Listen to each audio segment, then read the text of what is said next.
Now that we've talked about confidence intervals whenever we don't know the population standard deviation, let's talk about hypothesis testing when we don't know the population standard deviation. So as a reminder, the 3 basic steps for any hypothesis test is to state your hypotheses, find your p-value, and make a conclusion. When we change the type of test that we're doing, like we are here, the only thing that's really changing is step 2, how we actually find that p-value. When we didn't have the population standard deviation with confidence intervals, we used the t-distribution, and we're going to use that here as well. With the t-distribution, the command is t-test, and we still enter in the sample mean. We change population standard deviation to sample standard deviation. We then have the sample size, the value for the null hypothesis, and the tail, which will be either less than, greater than, or not equal to. So let's look at some examples.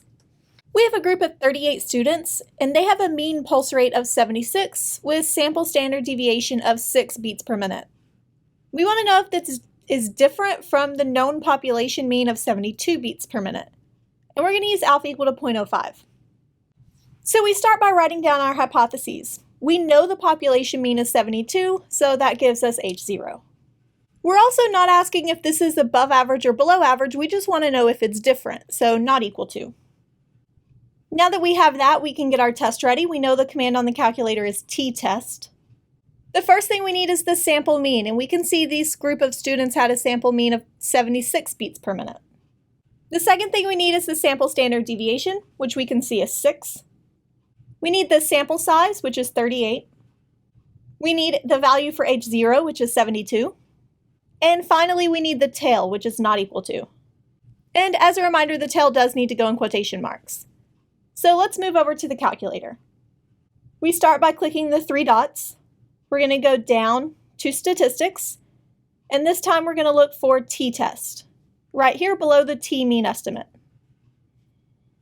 We then have our sample mean was 76, sample standard deviation was 6, sample size was 38,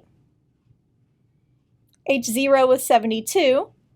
We can click on the ABC at the top of the keyboard, on the symbol in the bottom left to get to the quotation marks and the not equal to symbol. And we can see we have a really small p-value, 0.0002. We then compare that to alpha. We can see that our p-value is smaller than alpha, in which case we know that H0 is false. Since we know it's not equal to 72, we can assume the alternative hypothesis is true and that it is not equal to 72. So is this different from the known population mean? Yes, it is. Let's do another example. We have a random sample of 14 people that have a mean BMI of 30.5 with sample standard deviation 10. And we want to know if we can conclude that this is below 35. We're going to use alpha equal to 0.05 and assume everything is normally distributed, since our sample size is lower than 30.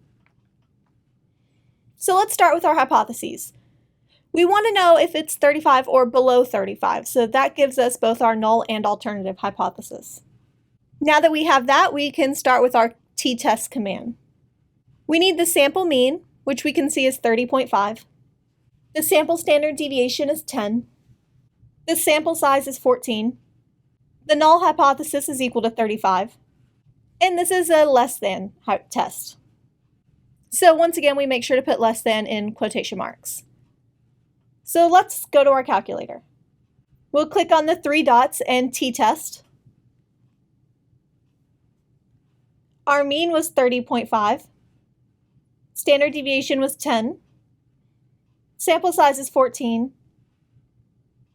My null hypothesis was equal to 35. And this is a less than. So we'll go to the ABC and symbols to get our quotation marks. Back to the 1, 2, 3 to get the less than. And we can see that P is equal to 0.058. We compare that to our alpha value, 0.05.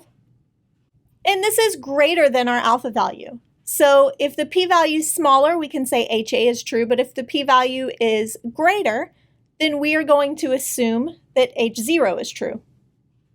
Keep in mind that we haven't actually proven that H0 is true, but we haven't stated that there's enough evidence to say that it's false.